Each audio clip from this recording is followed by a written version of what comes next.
I'm sure you have a lot of questions now. Why those 6 and not others? Because I just choose them. You could have as a question, hey, Kant is not there? No. Spinoza is not there? No. No woman? No. Newton is not a philosopher?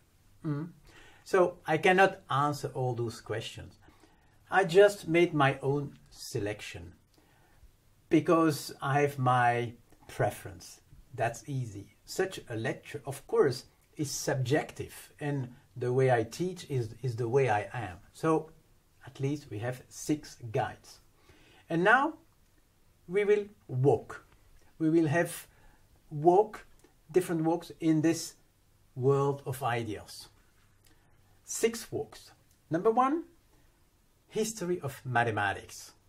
And that's the privilege to have guides on a long period of time, more than 2,000 years, and different countries, because you can have like some distance and you see things that otherwise you can't see.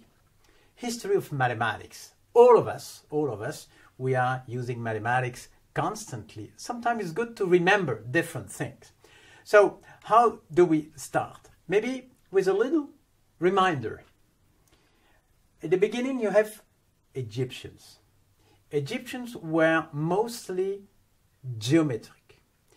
Their field was geometry.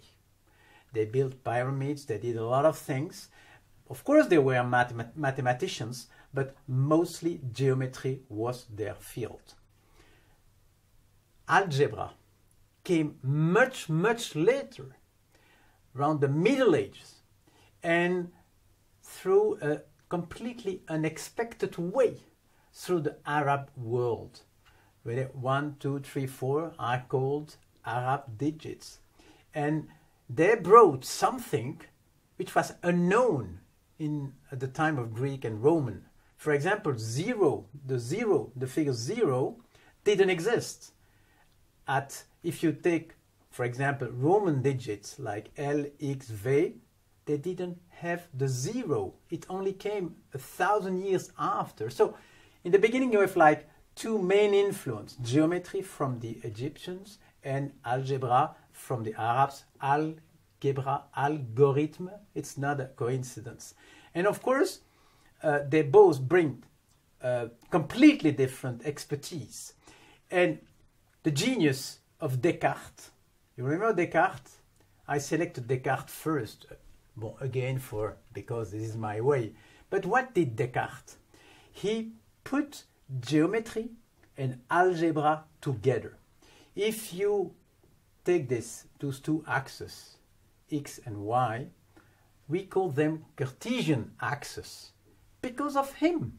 Descartes was a philosopher, but he loved mathematics, and he has this incredible, brilliant idea to combine geometry and algebra, and it's like something I put like with those arrows. You can see like putting together.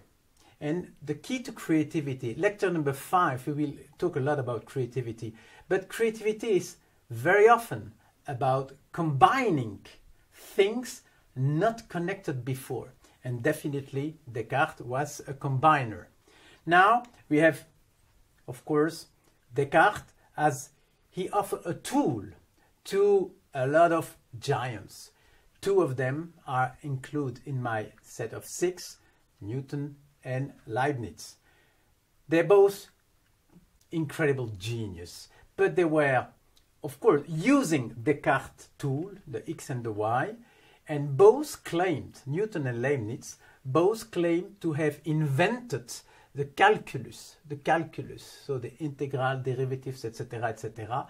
So this is just a sample of the way you can talk about mathematics when you take a lot of distance and you use my guides.